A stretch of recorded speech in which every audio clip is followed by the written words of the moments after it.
Defeat in qualifier 2. Do you classify this as a successful season or a missed opportunity, and why?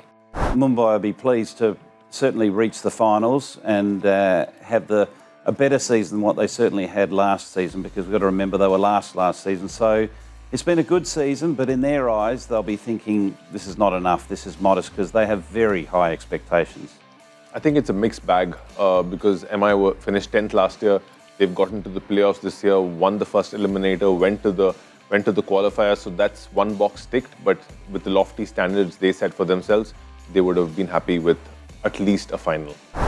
What was the main reason why MI fell short of competing for the title this season?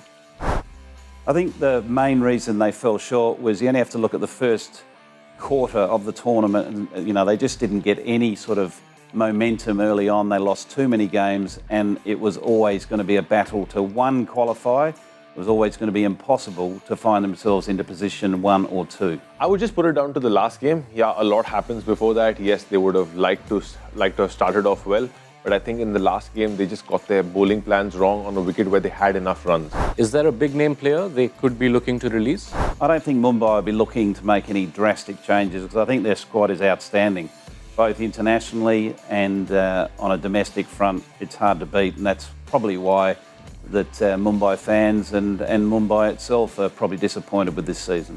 I don't think MI are going to make too many changes because they've actually had a very MI-esque season where they've accelerated towards the back end. They might have a few changes here and there, but I don't see any big players being changed. Is there a particular type of player they need to target for next year? One area they may consider is a domestic spinner. Karan Sharma, when he was fit, did a good job, but it just feels that the depth is not quite there with regards to their spin options. So I'm sure they'll be looking very, very hard for that option. I think a good Indian backup spinner for Karan Sharma. If they aren't playing Santner or they don't want to play Santner, so that just gives them a little more leeway when it comes to their spinners. 1 or 2 of the brightest sparks of the season? Firstly, Bumrah. There's no question of his quality. Keeps delivering under pressure for that side.